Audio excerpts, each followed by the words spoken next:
हे भाविक आहेत. हे भाविक चंद्रभागेच्या नदीला आंघोळीला आले असताना 17 वर्षीय युवकाचा पायी घसरून पाण्याचा अंदाज न आल्यामुळं त्याचा मृत्यू झाला आहे. तरीही ॲम्ब्युलन्स लवकर आली असती तर त्या मुलाचा मृत्यू झाला नसता व त्याचा जीव वाचला असता. आम्ही वारंवार फोन करून सुद्धा ॲम्ब्युलन्स जागेवर आली नाही. मग आम्ही त्याला उचलून कॉटेज हॉस्पिटल येथे आणले. आणल्यानंतर त्याची प्राण गेली. राजू रामराव दाटे, राहणार चांदे येतो, तालुका भोकरदन, जिल्हा जालना.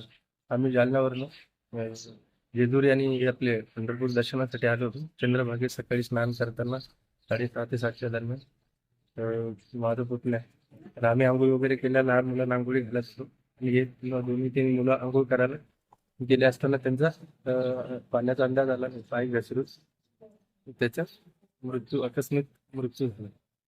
आम्ही ॲम्ब्युलन्सला फोन केला. दादांनी आम्हाला मदत केली. फोन लावला पण त्यांनी फोन ठेवून त्यांनी काहीतरी सांगितलं की त्यांनी म्हणजे आवाज हे करून कारणे दिली. टायमावर ॲम्ब्युलन्स उपलब्ध न झाल्यामुळे. अगर टायमावर ॲम्ब्युलन्स उपलब्ध झाले असतात तर माझा पुतण्या शक्यतो आज आमच्यात असतात. अशी घटना झाली.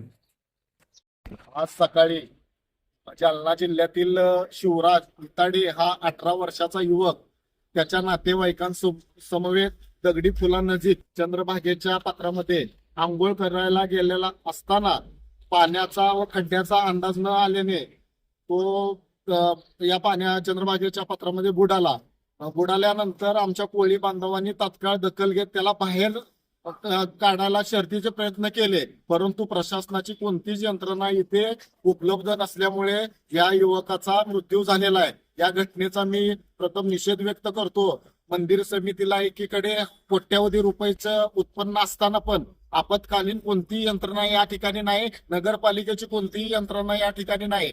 ॲम्ब्युलन्सला 108ला फोन केलेला असताना ॲम्ब्युलन्स पण या ठिकाणी वेळेवर उपलब्ध झाली नाही. हे जर ॲम्ब्युलन्स इथं वेळेवर उपलब्ध झाली असती तर या मुलाचा जीव वाचला असता. त्यामुळे आता येत्या काही दिवसामध्ये आषाढी यात्रा आहे, अधिक महिना आहे. राज्यातून बरेच भाविक या चंद्रभागेच्या पत्रामध्ये दाखल होत असतात. जर अशा घटना जर घडत गेल्या तर याला जबाबदार कोण, असा माझा प्रश्न आहे.